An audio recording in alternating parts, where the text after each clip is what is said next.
आप शहर में निकलें और एक चक्कर लगाएं और जाके देखें इधर उधर, तो आपको आइडिया हो जाएगा कि चीज़ें कितने की बिक रही हैं और कितने की मिल रही हैं। टमाटर, प्याज, सब्जियां, ये सब चीज़ें बहुत कम कीमतों पे रेडियो के ऊपर लोग बेच रहे हैं।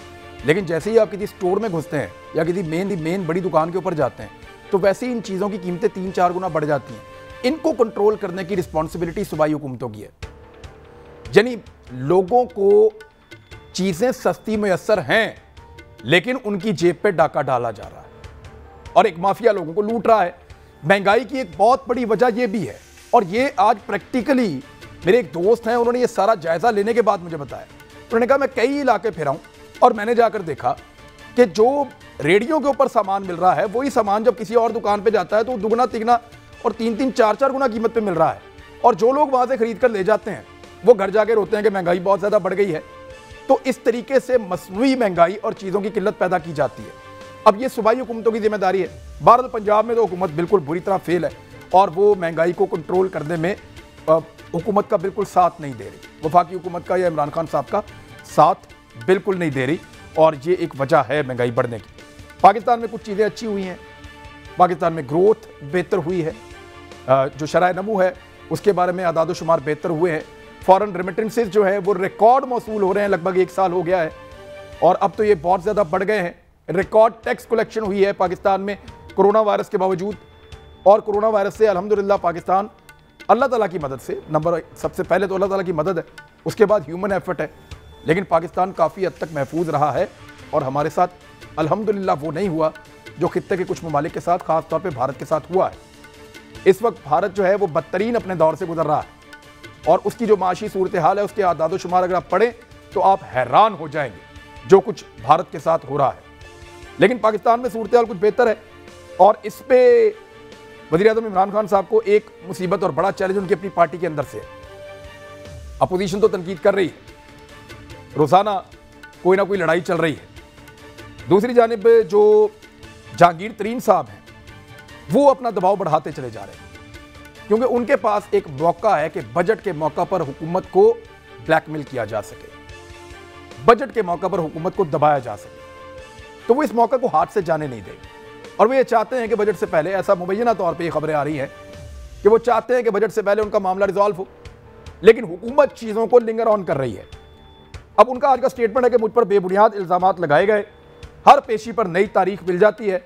अली ज़फ़र का एहतराम करता हूं कि उन्होंने मेहनत से रिपोर्ट मुकम्मल की, हमें उम्मीद थी कि अब तक इनकी रिपोर्ट मंजर आम पर आ जाएगी, लेकिन ऐसा नहीं हुआ। ये क्या सराई है कि उन्होंने रिपोर्ट वज़ीर-ए-आज़म को दे दी है, और यह भी कहा जा रहा है कि रिपोर्ट मेरे लिए मुस्बत है। वज़ीर-ए-आज़म ने वादा किया था कि इंसाफ मिलेगा, जो अब तक मिल जाना चाहिए था। यानी अब दौड़ इस बात की है कि बजट पहले आता है या जहांगीर तरीन को इंसाफ पहले मिलता है, क्योंकि अगर बजट के बाद ये मामला देखे जाते हैं तो फिर जहांगीर तरीन किसी ऐसी चीज़ नहीं होगी जिस पे वो ब्लैकमेल कर सकें वज़ीर-ए-आज़म पाकिस्तान को। तो बजट ही एक ऐसी चीज़ है जिस पे दबाव डाला जा सकता है। जहाँ तक नज़ीर चौहान का मामला है, उन्होंने शहजाद अकबर को गैर मुस्लिम डिक्लेयर किया था कि वो अक़लियत है, मुसलमान नहीं है, जिस पे उन्होंने कहा नहीं जी मैं मुसलमान हूँ, और फिर एक FIR करवा दी। तो इस पर जिम्मेदारी का मुजाहरा करना चाहिए। यहाँ तो आपको पता है लोगों के मजहबी जज्बात ऐसे है कि कोई भी किसी को गोली मार दे, और वो एक शायर का शेर है कि जाने कब कौन किसे मार दे काफिर कह के, शहर का शहर मुसलमान हुआ फिरता है। तो शहजाद अकबर साहब से कह रहे हैं कि मैं मुसलमान हूँ, और वो कहते हैं अल्हम्दुलिल्लाह मैं मुसलमान हूँ।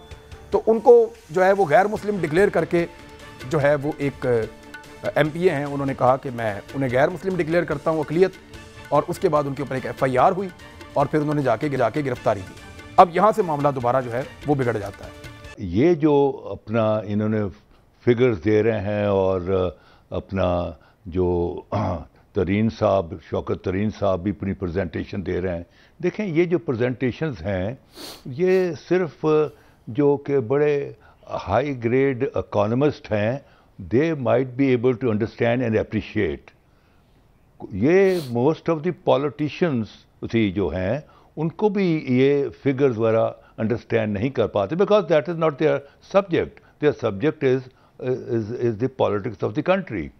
अब पोजीशन ये है कि 80% जो लोग हैं इस मुल्क के, जो गुरबा हैं, उनको तो इन फिगर्स के साथ कहीं दूर से भी उनका ताल्लुक नहीं है। वो जो डिटर्मिन करेंगे बजट की अहमियत, वो फ्रॉम द मार्केट इकॉनमी करेंगे कि मार्केट के अंदर आलू का क्या भाव है, प्याज का क्या भाव है, तेल का क्या भाव है, आटे का क्या भाव है, चीनी का क्या भाव है।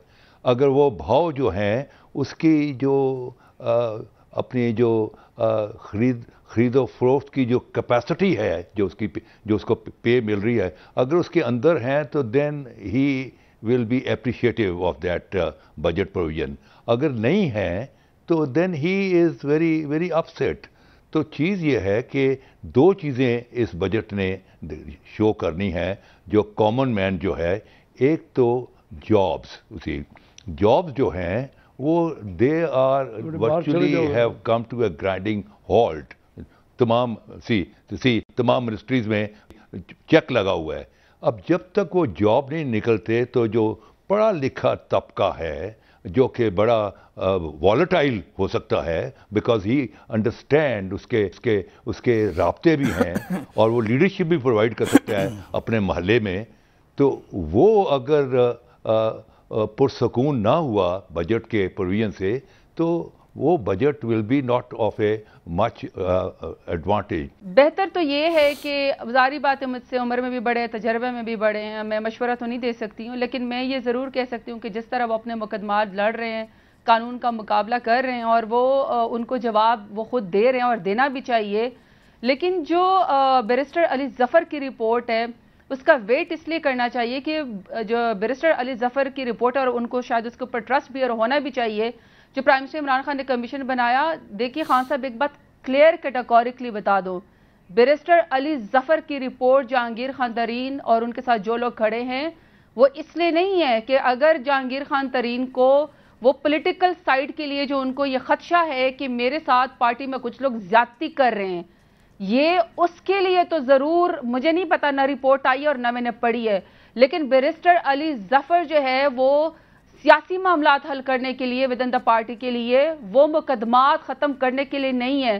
तो अगर बैरिस्टर अली ज़फ़र की जो जहांगीर खान तरीन समझते हैं कि वो पॉलिटिकली उनको क्लीन चिट है, वो मुकदमात के लिए क्लीन चिट फिर भी नहीं होगी, क्योंकि रूल ऑफ लॉ के तहत जो मुकदमा आपके ऊपर है वो अगर क्वैश होगा, अगर आप उसमें से साफ सुथरे होकर निकलेंगे, वो प्राइम मिनिस्टर इमरान खान ना मुकदमा खत्म कर सकते हैं, आपको उसका जवाब देना होगा। तो political involvement is something else. जो आपको पॉलिटिकल खदशात है वो जरूर दूर कर दिए जाएंगे और वो दूर करने भी चाहिए। सिर्फ एक चीज का एडिशन करना चाहती हूँ, मजहब के नाम पे मुनाफरत और एथनिसिटी के नाम पे मुनाफरत, मेरा ख्याल है कि हमारे MPA साहब को इस हद तक नहीं जाना चाहिए था। बात बढ़ जाती है, लेकिन मैं खुद शहजाद अकबर को जानती हूँ, छोटे छोटे बच्चे हैं, जिंदगी के किसी के खतरे में डाल के और किसी को ये कह कि कोई खुदा न खास्ता फलाने मजहब से, ये इसलिए नहीं करना चाहिए कि ये अल्लाह और इंसान का मामला है। मैं समझती हूँ माफी मांग लेनी चाहिए, इस किस्से को खत्म कर देना चाहिए, कोई किसी को ऊपर फतवे ना लगाए तो बेहतर है। हमारी पार्टी को पॉलिटिकल मामलात और हमारे बड़ों को ये मामला जो है with in the party platform हल करने चाहिए। मैं इमरान आपको बताऊं, जो मईशत है ना उसका तल्लक सिर्फ सियासत से नहीं, हमने क्या किया है, लेकिन आपका प्रोग्राम बड़ा इंफॉर्मेटिव प्रोग्राम होता है, यहाँ कई हज़ारों हमारे यंगस्टर्स देख रहे होंगे। अगर मैं सिर्फ अपनी पार्टी की बात करूँ तो फिर वो और सामने वाले अपनी पार्टी की बात करें तो ये जो बच्चे हमारे लर्न कर रहे हैं ना, उनको समझ नहीं आएगी। मैं क्योंकि 55 ईयर्स से बिजनेस में हूँ इमरान, और मैंने वो वक्त भी देखा है कि जब मैं डॉक्टर महबूब हक साहब के साथ बड़ा करीबी मैंने वक्त गुजारा है। वो वक्त में 60s में 65 से 70 की बात कर रहा हूँ, कोरिया को हम प्लानिंग दे रहे थे। आज हमारे हज़ारों बच्चे कोरिया में जॉब कर रहे हैं और हमारी हालत दिगर गूँ है। हम हर हुकूमत आके कहती है कि नहीं जी हम तो बहुत अच्छा कर रहे हैं और बड़ा अच्छा बजट दे रहे हैं और इकानमी इंप्रूव हो रही है। मैं आपको थोड़ी सी मिसाल दूं, पिछले 30 साल में, मैं एग्जैक्ट फिगर आपको इमरान देना चाह रहा हूँ, 30 साल में वियतनाम की इकानमी 390% बढ़ी है। एग्जैक्ट फिगर है, इसमें कोई फ़र्क हो तो बताइए। इंडिया की इकानमी 260% बढ़ी है 30 साल में। बांग्लादेश की इकानमी 210% बढ़ी है 30 साल में, और पाकिस्तान की इकानमी 60% बढ़ी है। यानी वियतनाम ने हमसे 6 गुना 397 गुना उन्होंने आगे बढ़ के उन्होंने मेहनत की। हम 1990 में ना, इंडिया हमसे 4 गुना था। आज इंडिया 10.5 गुना हो गया हमारी कुल आमदनी। ये फिगर है, इसमें कोई दो राय नहीं है, कोई इसको इख्तलाफ नहीं करेगा। ये स्टेटिस्टिक्स की और सर वहाँ मनमोहन सिंह का जादू चला, बिल्कुल इंडिया तो बहुत कमाल तरक्की कर गया।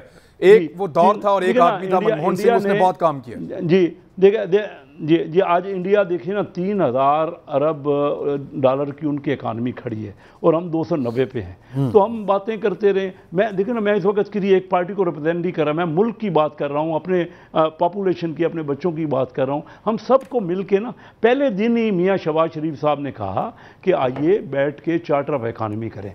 अपना इमरान खान, बात यह है कि आपने भी इंडिया के फैक्ट्स एंड फिगर्स दिए। See I am not concern with India, वो उनका मनमोहन सिंह ने क्या किया और उसने मोदी ने कैसे डिच कर दिया उस इकॉनमी। देखिए मैं समझता हूँ कि पाकिस्तान की इकॉनमी जो है वो 2 हिस्सों में मुनक़सिम है, industrial economy and agriculture economy.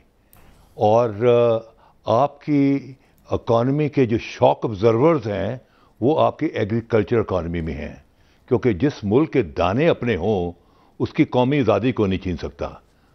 चीज़ ये है कि अब आपको प्लान ये करना है कि आपकी industrial economy should be subservient to the agriculture purposes. और वो क्या है कि आप पेस्टिसाइड लगाए फैक्ट्रीज, अपना जो है अपना ट्रैक्टर बीज बनाने वाली फैक्ट्रीज लगाएं, अपने फर्टिलाइजर लगाएं उसी, और खाद ये लगाएं ताकि उससे एग्रीकल्चर बूस्टअप हो। और आप वो इंडस्ट्रीज लगाएं जो एग्रीकल्चर कंज्यूम करे। मिसाल तौर पर टेक्सटाइल है तो आपका जो कॉटन है वो आपकी अपनी कॉटन होनी चाहिए। You should not be importing cotton because you are basically an agriculture. आपकी अपनी कॉटन होनी चाहिए। आपको पता है कि लेकिन कसूरी साहब 2014 के बाद पहली मरतबा पाकिस्तान में कॉटन की पैदावार में इजाफा अब हो रहा है। 2014 के बाद पहली मरतबा इजाफा हुआ है इस साल, अब हो रहा है। या तो कॉटन को आपको ग्रो करना है, क्योंकि आपकी that will be A feeder for your अपना जो है इंडस्ट्री जो है आपकी कपड़े वाली इंडस्ट्री है उसी टेक्सटाइल की। फिर आपकी जो है अपनी वीट है, वो वीट से आपने अपने biscuits and chocolates and what not ये सारी चीज़ें, और कार्डबोर्ड उसके भूसे से कार्डबोर्ड, ये सारी चीज़ें बनानी हैं। तो चीज़ ये है शुगर केन से आपने चीनी बनानी है। तो ये चीज़ें हैं जिन पर आपको कंसंट्रेट करना पड़ेगा ताकि पाकिस्तान सेल्फ सफिशिएंट हो जाए।